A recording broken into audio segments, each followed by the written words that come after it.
It received no messages anyone was allowed to answer. It recorded no audio. It captured no celebration. It just sat there on grass court soil while the 21-year-old who owned it did something that, statistically, she was not supposed to do. Her name is Alexandra Eala. She is ranked 35th in the world, and across the net from her, on the other side of those 92 minutes, stood the world number 2. Oh, I can't believe it. I'm in shock right now. So, thank you, everybody. Rybakina, two-time Grand Slam finalist, 2022 Wimbledon champion, the heavy favorite, the player whose first service game produced 3 aces in a row. The phone in the bag would matter later. It would matter to millions of people. But first, Eala had to win a tennis match that almost nobody outside the Philippines expected her to win. To understand why that phone call broke containment the way it did, you have to understand the 25 days that came before it. On May 26th, Eala walked off court Simone Mathieu at Roland Garros after losing in straight sets to American teenager Iva Jovic, 4-6, 2-6, first round, gone. It was a good win. Alex is a great player, and I think she loves the grass, having won a title last week. 11 days later, she was hoisting a small trophy in Birmingham, a WTA 125 title, the second of her career, the kind of tournament that doesn't make the highlight package on global tennis shows. And then she flew to Berlin on a wild card to a tournament she had never played before in her life. Round of 64, Donna Vekic, beaten. Round of 32, Bartunkova, beaten. Round of 16, the world number 2. 25 days from a first-round loss in Paris to standing across the net from Elena Rybakina. That is the sentence. The phone call was only the punctuation. Here is what most coverage missed.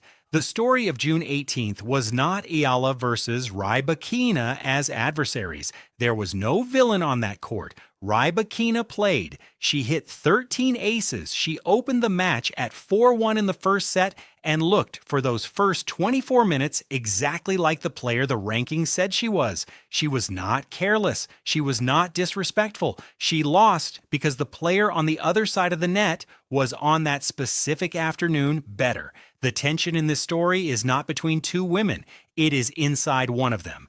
Because back in March, in Miami, Eala had beaten the world number 2 then too, and in the months that followed, a question began to form quietly in the language tennis people use when they don't yet want to commit to an opinion.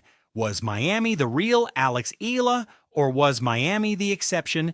The Roland Garros loss to Iva Jovic, Jovic ranked outside the top 75 at the time, was the data point that tilted the question toward the second answer. Berlin, then, was not just a tournament. Berlin was a referendum.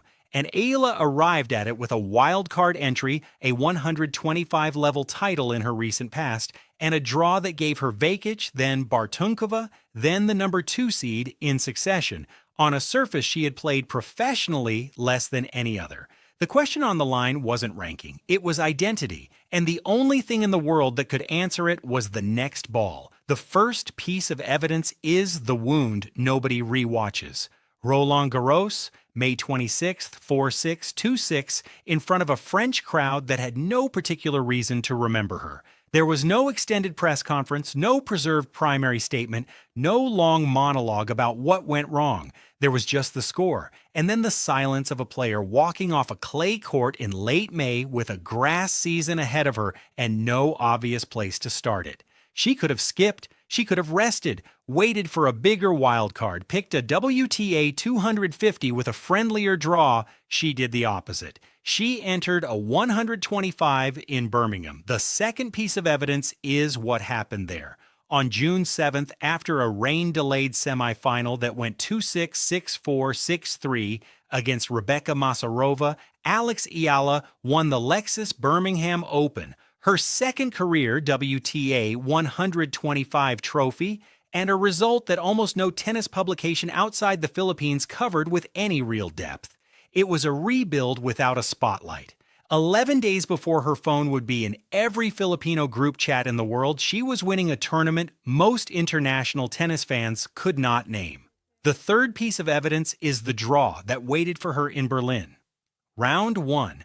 Donna Vekic, the player who would go on to make the Queen's final the ITSE same week. Round 2, Nikola Bartunkova. Round of 16, Elena Rybakina, world number 2. This was her tournament debut in Berlin. She had never set foot on that grass for a main draw match before.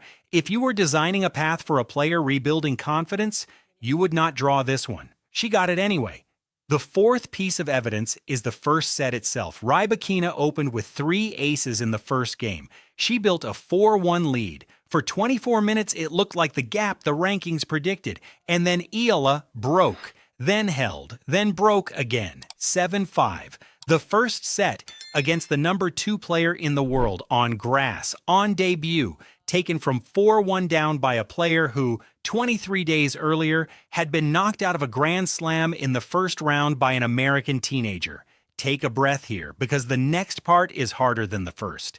Leading against Elena Rybakina is not the same as holding the lead against Elena Rybakina. The first set was the swing. The second set was the test. And tennis at this level is rarely decided by the bigger shots. It is decided by the small, almost invisible decisions made when the nervous system starts asking whether the body remembers what it was doing 4 games ago.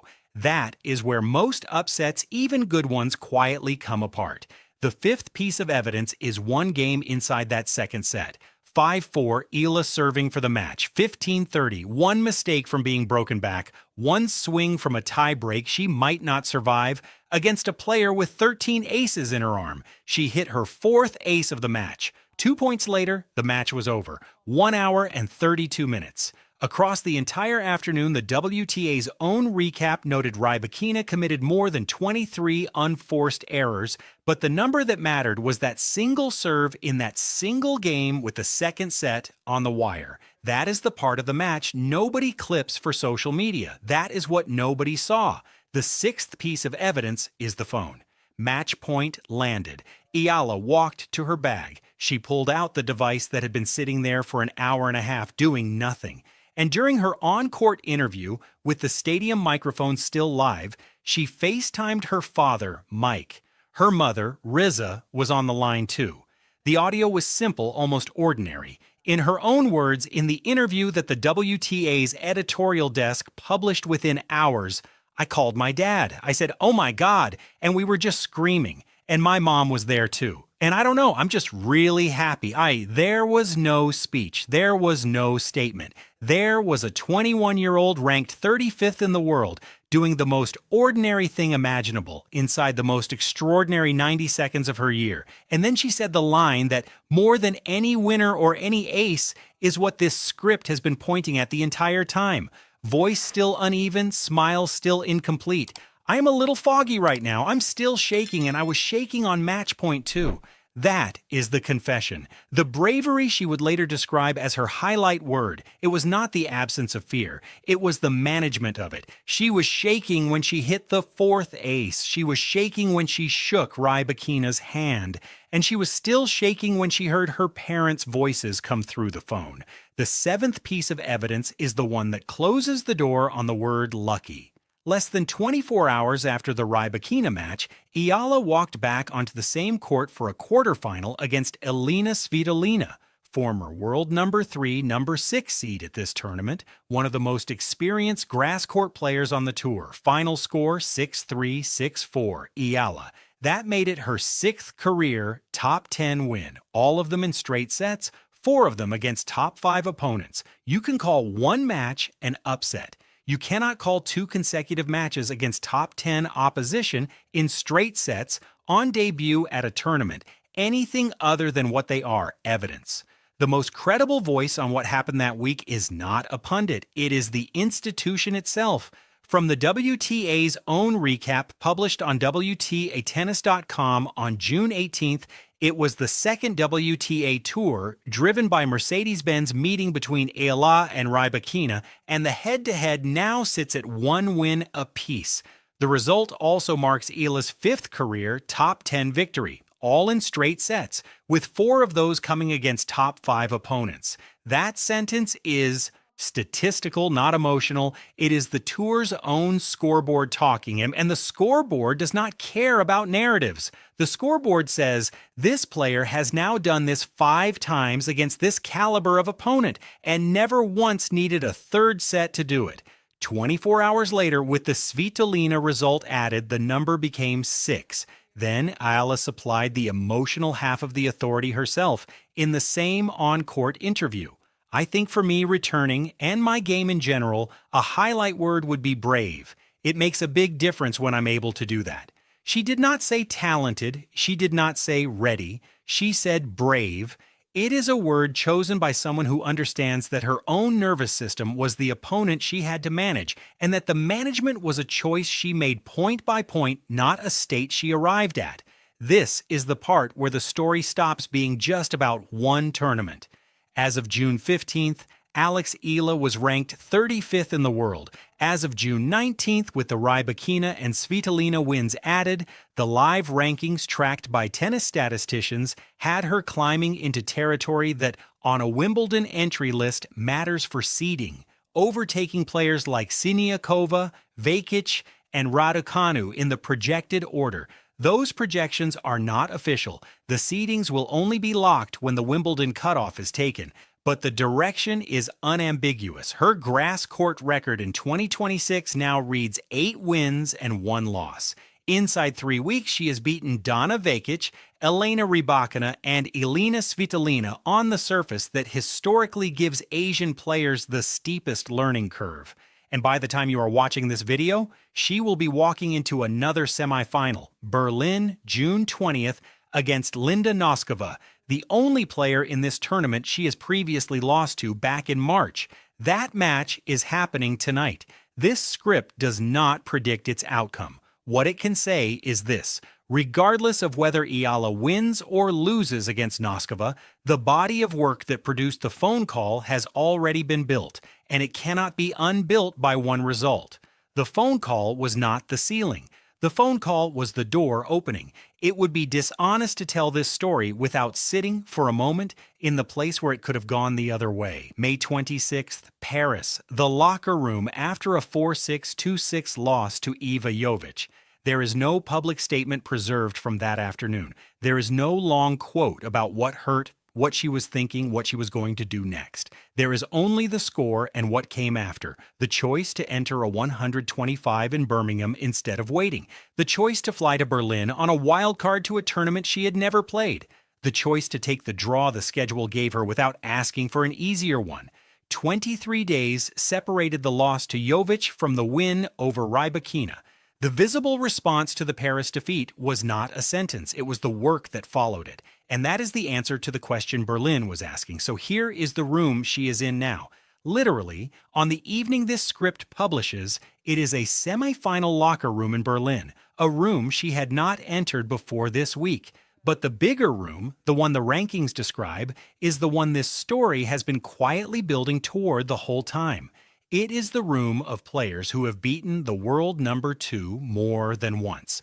It is the room of players who have 6 career top 10 wins, all of them in straight sets.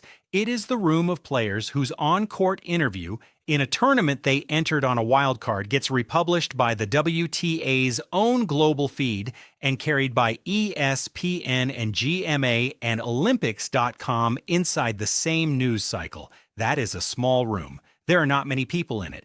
And somewhere in that room, in a black bag with a half-open zipper, on a different court before a different match, is the phone, sitting where it always sits, doing nothing for now, waiting for the next 90 seconds when it will be picked up again. 1 hour and 32 minutes, 25 days. One word: brave. If this story moved you, if you want to follow what happens against Noskova, and what happens at Wimbledon, and what happens in the rooms after that, subscribe and tell us in the comments which moment of those 25 days stayed with you the most. The match